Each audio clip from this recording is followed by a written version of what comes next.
Coming up tonight on News in Depth, stepfather to be charged for sexual molestation of children. No entry for persons from at-risk yellow fever countries. And government to seek reduction in costs for sending remittances. News in Depth begins now. With the news, I'm Kurt Campbell. Thanks for joining us. First up, 2 days after charges were laid against the mother, a stepfather is expected to be charged on Thursday for sexually molesting 3 children. The man who allegedly molested his 3 underage stepdaughters from East Bank Berbice is expected in court tomorrow, where he will be charged with 3 counts of sexual molestation. The man was originally scheduled for court this morning, but the matter was put off. The girl's mother, 45-year-old Venus Lalo, was yesterday charged with 3 counts of neglect and placed on $150,000 bail. She was remanded to prison for failure to post bail. The woman, a domestic worker and mother of 14 children, appeared before Magistrate Alex Moore at Sisters Magistrates Court. She is expected to return to court on August 16. Health officials say no entry for persons traveling to Ghana from at-risk yellow fever countries. Travelers coming to Ghana from South American states that the World Health Organization has designated to be at risk of yellow fever are required to have that vaccine to gain entry here.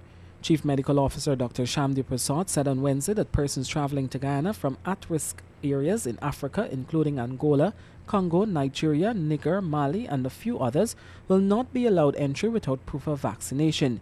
He said even if the person attempting to gain entry is a non-national of the at-risk state but have recently traveled there, they would be required to be vaccinated.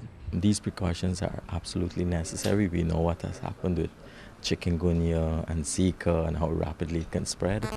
Yellow fever also has a high mortality rate. About a third of persons who are infected die. So it's just as dangerous as Ebola, for example.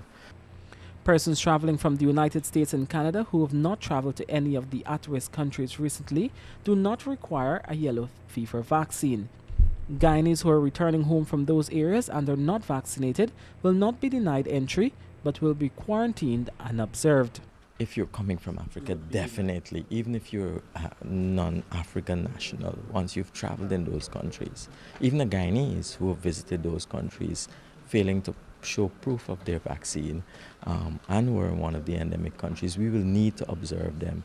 Yellow fever is a deadly disease.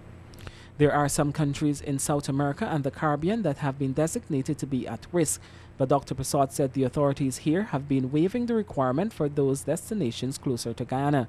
Trinidad and Tobago are also on the list of countries where there is a risk of yellow fever, and while it is advisable to have the vaccine, persons coming to Guyana from those countries would not be denied entry. The Chief Medical Officer explained that Guyana has all the conditions to allow for an easy spread of the fever, and the authorities here do not want it to be introduced. More news after this break. Extra energy, drink a #1. Multiply your energy to the drink one. Extra energy drink, extra energy drink. Extra Energy has a better taste, less caffeine, less sugar, and is enriched with vitamins B6 and B12. Extra energy drink me wanting. You give me the energy night and morning.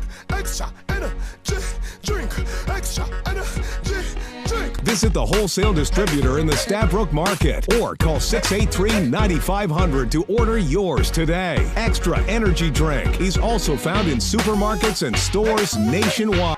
Blue fruit flavor we crave for. Real fruit. So what's up? I love it. I really can't stop. Strictly local fresh fruit we using. Coconut so creamy, got me and my family. The taste got me good. Pineapple, your partner, and mango too. Don't need to tango. Guava, oh Lord, can't control this behavior. Try the new Igloo fruit flavor ice creams, now in zesty pineapple, coconut, mango, guava, and soursop. Made from 100% fresh Guyanese fruit, there's no controlling you. Let go and get yours from stores and supermarkets countrywide. I sell swaggerific. Spaniard me like staggerific. I Spaniard. When the star give me a hand on the whole place. Turn up, turn on up, turn up, turn on up, stack up. Turn on up, turn up, turn on up, stack up. Turn up, turn up, turn on up, turn up. Stag in me hands now. Hand up, hand on, hand up, hand up, stack up. Hand on, hand up, hand on, stack up. Hand up, stack up. Tell them no. I don't business if you're not on time. You must always have stag in the line. Well, everybody have a stag in the hand. Where's mine? Staggerman's beer. Top horses, best jockeys, lucrative prizes. It's horse racing's biggest showpiece in Guyana. And it's an event that I always look forward to come to. I like this. People happiness.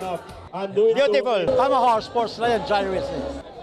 It's a big money race. It's the 10th annual Guyana Cup 2016. Sunday, August 14th, Port Morant Golf Club, Guyana's biggest horse racing event. The government announced today that it will be looking to reduce the cost for sending remittances to Ghana, especially from North American destinations. Foreign Affairs Minister Carl Greenidge has expressed disappointment with the high cost attached to sending remittances to Ghana, particularly from North American destinations. He pointed out that 5.8% of monies coming from the United States to Ghana are lost to the money transfer system, while 10.7% of monies coming from Canada does not reach the low-income beneficiaries here. He said these rates were unacceptably high and announced plans by the government to seek a reduction. Cost of 5.5% or 5.4% that is paid by those sending remittances from the USA, for example, and 10.7% for those sending from Canada, whether these are acceptable figures. And so we have to look to see what can be done to reduce those costs of transmission of funds. The minister said while there are many negatives associated with migration, especially at a time when Guyana is featured at the top of the list of countries that export migrants, one advantage is the channeling of resources back home. He explained that remittances have served as a source of investing and providing funds to low-income families, while at the same time boosting the macroeconomic performance of the country. In 2014, a World Bank report noted that inflows into Ghana was US $333 million, representing 11% of the country's gross domestic product. The push is to ensure that the flow of such finances are maintained and done in an environment that is safe, transparent, and affordable.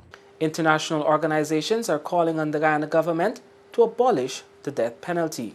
Commissioner with the International Commission Against the Death Penalty, Justice Navi Pillay, is in Guyana and has made a pitch to government and members of the judiciary to abolish the death penalty. She reminded that Guyana remains the only country in South America to uphold death as a penalty for certain crimes. Even though the penalty is law, Guyana has not carried out an execution in more than 20 years. Judge Pillay said that this needs to translate to textbook law since in the past successive governments have enforced the death penalty. She then made the point that the penalty of death has not deterred criminal activities and noted that specific strategies have to be implemented in this regard. The rule of law follows international standards, and Guyana is very much a part of the international community, has signed many treaties, and so they have vowed to pass laws that are certain and definite and not responding each time there's a terrorism act committed here in France or wherever. Of course, these are terrible crimes, but the United Nations has very specific requirements for counter-terrorism measures. They must still comply with international humanitarian law. President David Granger has publicly stated that criminals will not be executed under his administration. However, the law in this regard has not changed. And that's a roundup of the major news stories for today. Join us again same time tomorrow for another news roundup.